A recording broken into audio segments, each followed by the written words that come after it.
All right, let's look at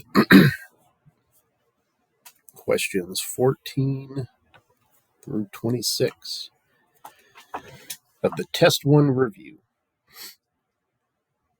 Find the compound interest. Again, it tells you which formula to use.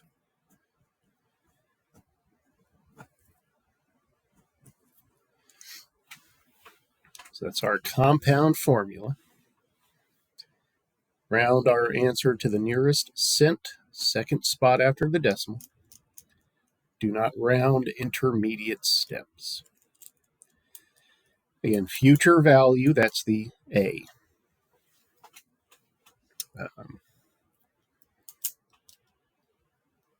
And the compound interest is what we will find.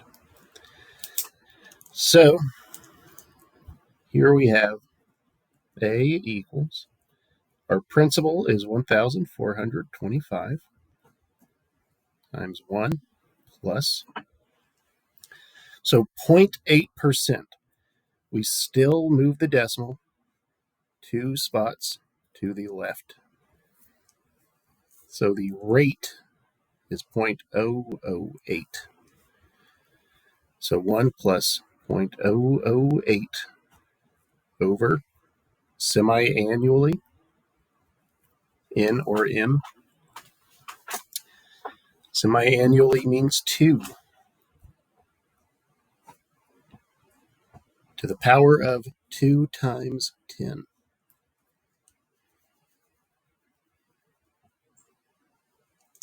So we can put that in the calculator, and that will give us the future value.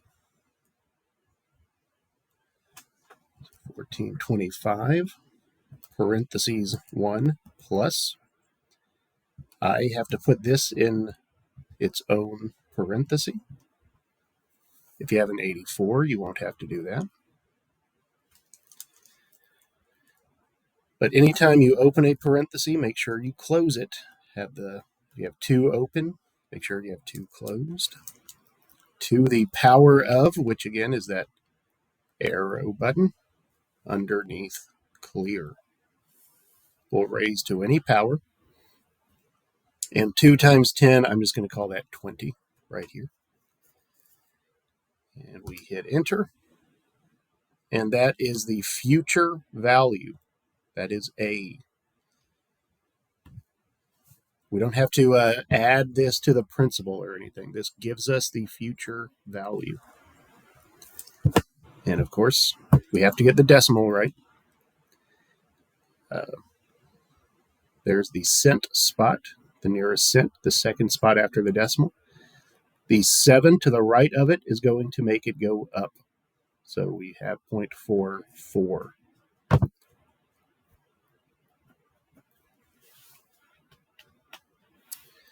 So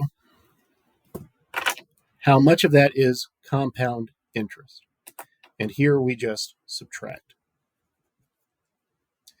In the account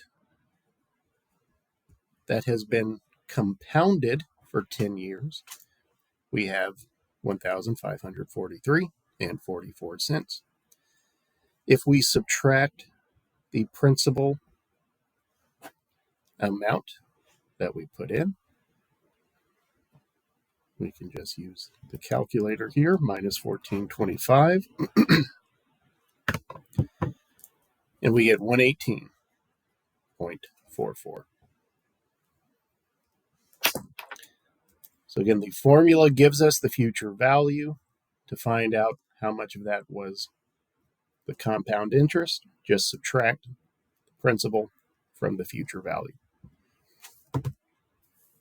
Then we get into some short problems here.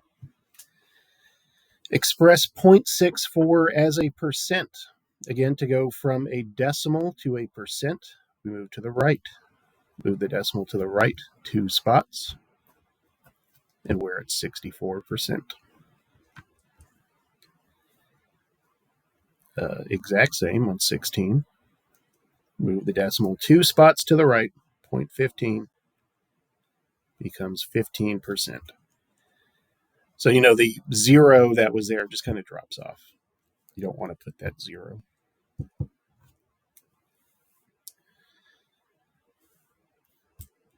Add these fractions and write the answer in lowest terms. You don't want to miss this question by putting like 12 over 20 as your answer. That would be correct as an intermediate step. When we add fractions, the denominator, if it's the same, stays the same, and we just add the numerators. 3 plus 9 is 12. But we need this in lowest terms. So if I take 12 divided by 20, I can hit math, fraction, enter. It will reduce your fraction for you. The other thing here that's happening is we're dividing out the greatest common factor of 4 from top and bottom. 12 divided by 4 is 3. 20 divided by 4 is 5. But again, that's just hitting math.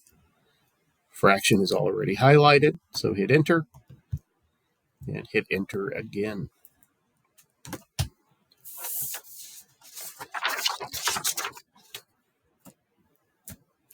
Number 18. Write the fraction as a decimal. If the decimal is repeating, use the horizontal bar button. I think each of these, that is the case. So 7 divided by 36 is 1.194 repeating. And so in ALEKS, you have that, something like that, a little blank that you fill in with the bar over it. So this is 0.19, and then you would select this tool to have the repeating bar over the 4. And this is just a math shorthand that tells us that it's 1.94 repeating. Number 19. Suppose that you're shopping on a rack that offers 35% off the lowest ticketed price, and you are interested in a sweater with a ticket price of $40.99. Find the exact discount price. A couple ways to do this. Most people will take $40.99 and multiply it to 0.0 or 0.35, sorry. And that will give us the discount. 35%, we need to think about that as a decimal. Move the decimal to the left. From a percent to a decimal, we go to the left. So 0.35. So most people find the discount price and then subtract it from the original, and that's fine.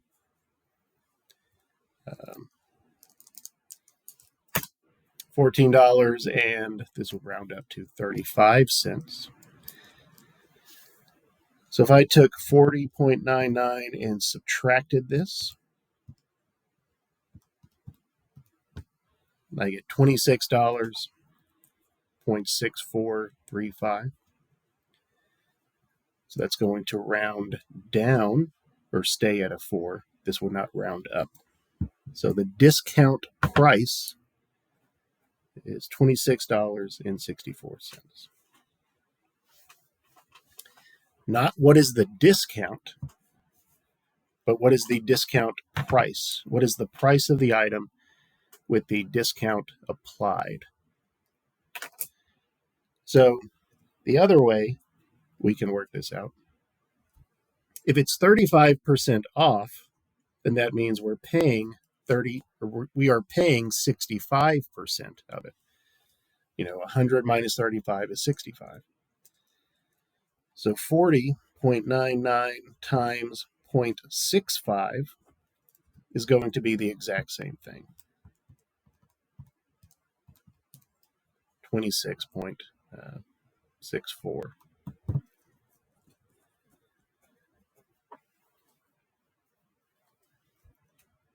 Most people kind of do it this way. They find the discount and then subtract it from the original, but this way works as well. Number 20. A food and nutrition organization reported that 37 out of every 100 people want to lose weight. If 290 students are surveyed at random in the student union, how many would want to lose weight? Round the answer to the nearest whole number. So, this is a proportion problem. What we have is people who want to lose weight losers, out of, so here it's 37 out of 100 people. So it's weight losers out of total number of people. In the first statement that we're given, 37 out of 100 would look like this. For every 100 people, 37 of them want to lose weight. Assuming that this is proportional, if 290 students were surveyed at random, how many would want to lose weight? So that is the unknown value. How many would want to lose weight out of the total number of people surveyed of 290? And all we have to do is cross multiply and solve for x.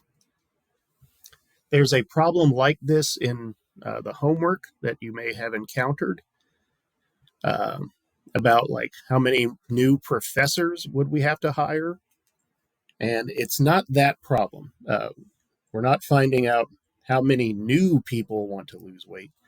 It's just out of 290, how many would want to lose weight. So all we have to do here is cross multiply, and we set our cross products equal to each other. 37 times 290 is 10,730.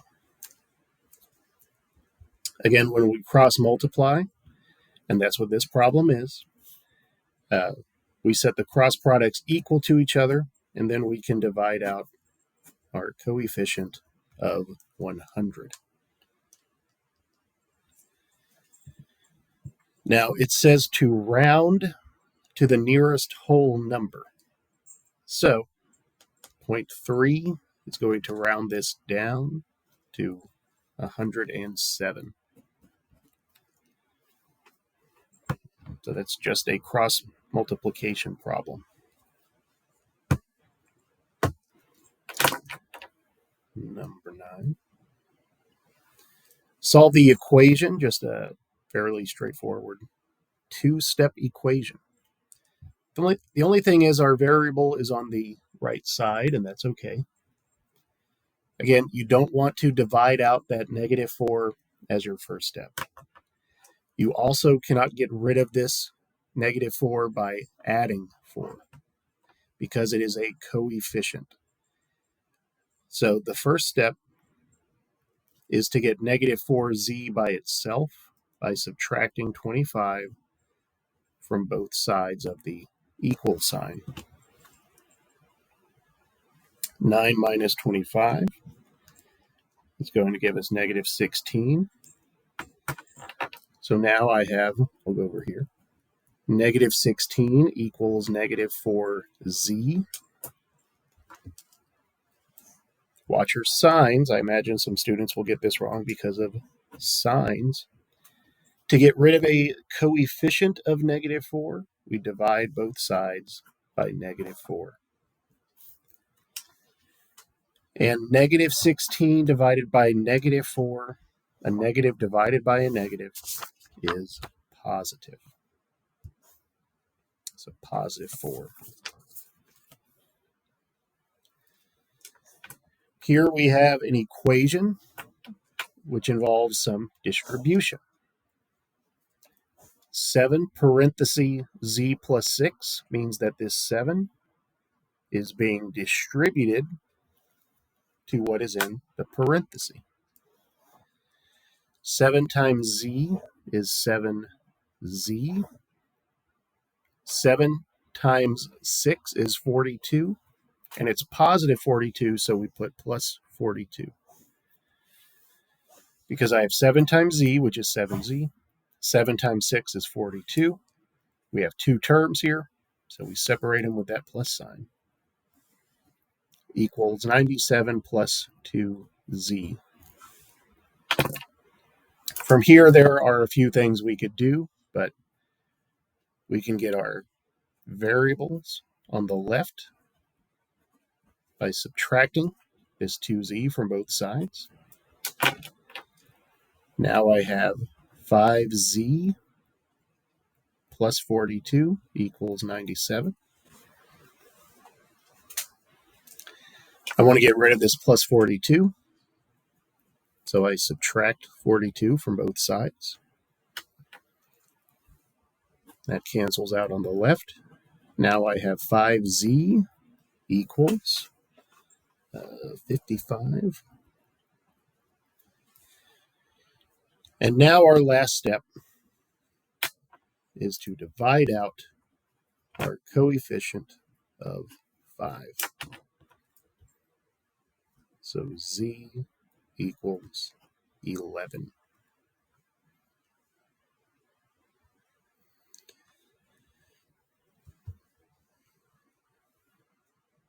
Number 23. What is 48% of 65? We can use kind of a trick here. Is over of equals percent over 100. What is, so we don't know the is, that's our x, that's going to go in the is spot. 48% of 65, so that's our of. 48, that's our percent, and 100 just stays 100.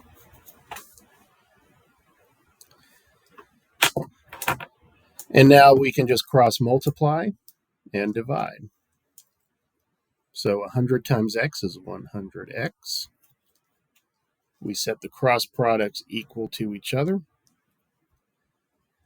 65 times 48 is 3,120.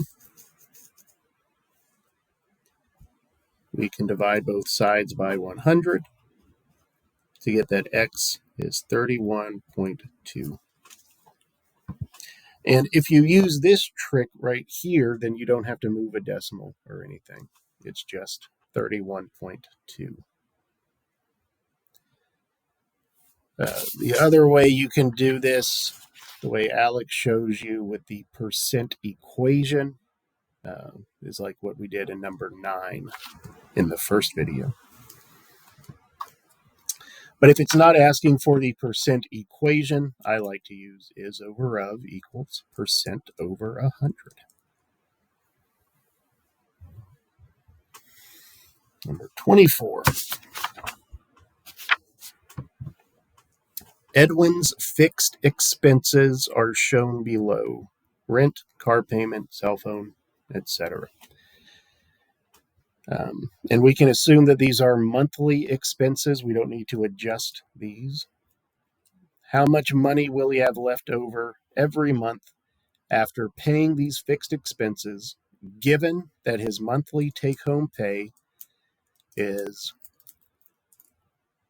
this is the income, $2,816.11. So add up all of the expenses. You can do that on your own or take my word for it. $1,647.79 if I add those all up. This is like a cash flow problem. What will he have left over every month after paying these expenses? So it's the income minus expenses. That's all it is. Put that in the calculator, and you would get, let's see, 2816.11 minus 1647.79, and I get $1,168.32.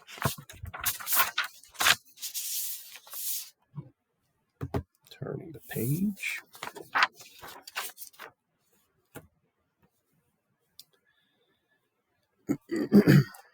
A section of a bank statement is shown in the figure.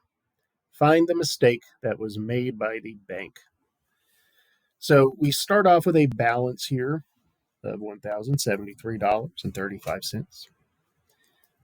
We have a payment, so that's a deduction, whereas a deposit, that is adding funds to our account. We write a check for $733.32, subtract that, and we get $340.03. That sounds good. We have another payment of $22.29. So if we took $340.03 and subtracted this check right here, we would have $317.74. And you can be using the calculator as you solve this. So now that's what we have in the account. We then transfer from savings, so an addition of $250, giving us $567.74. We get a paycheck, another addition. So again, from here, I can just hit plus, and it will add this to the previous answer of 567.74. So add 1430.21, and we get 1997.95. That's good. And then we have a payment of $150, meaning we should have $1,847 in the account, but instead we have only $497. So what did they subtract instead of $150? They accidentally subtracted 1,500. So you take 1997.95 and subtract 1,500 instead of 150, and that was the mistake. Quite the whoopsie from our bank here. The bank subtracted 1,500, and here's the date there, on January 6th, instead of 150.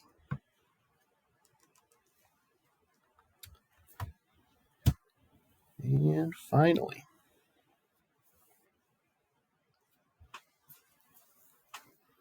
use the formula A equals P times E raised to the power of R times T to find the future value, that's A, after 25 years of a $11,000 account that earns 5% interest compounded continuously. This is the continuous formula. And then we will compare that to the future value of the same account were it compounded annually, which is that A equals P, 1 plus R over N, etc. So that's compounded annually, where N will equal 1, versus compounding continuously the formula that looks like PERT. And of course, we're talking money, so nearest cent. If you haven't done the homework section, E is like pi. It has a value. You can find it in a couple of places, but since we're using it in this formula, I'm going to do the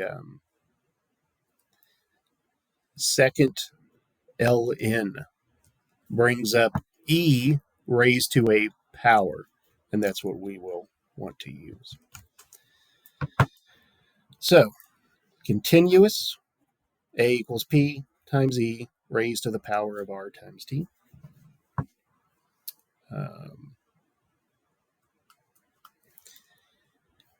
Value of 25 years, so T is 25 in both of these formulas.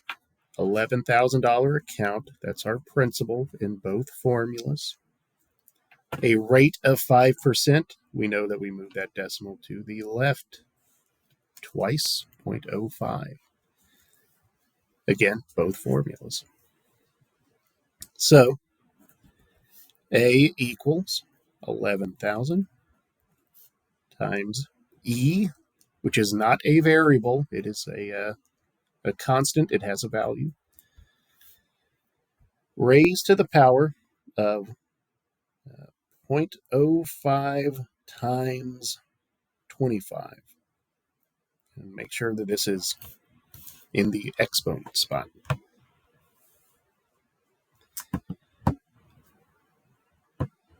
There we go.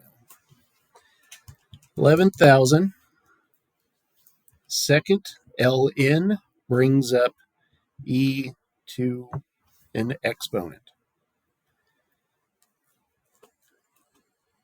And again, it raises it to a power. It opens up that exponent for us. So we have 0.05 times 25, and I close the parenthesis, and there's our answer.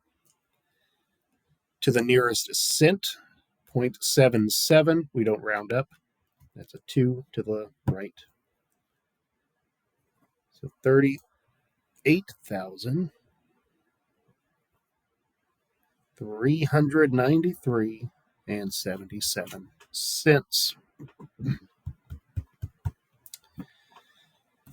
Turn the page one last time. Here we have compounding annually. So now we have N or M equals 1. That's our new piece here. Our formula, A equals the principal. 11,000, yeah. Times 1 plus the rate divided by the number of times we compound annually. In this case, annually just means once. To the power of n times t, so 1 times 25 or just 25. But in case you wonder where the pieces, what the pieces are. 11,000 times 1 plus, I have to put this little fraction here in parentheses, 0.05 divided by 1, 2 open parentheses, 2 close parentheses. Raise this to the power of 1 times 25 is just 25.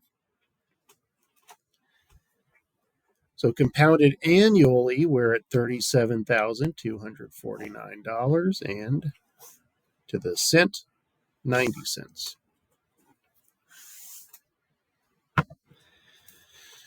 So the account earns blank more or less when interest is compounded continuously. So for continuously, we had 38,000. Well, I'm going to run out of room here. Anyway, we're just taking $38,393.77, which we found on the previous page.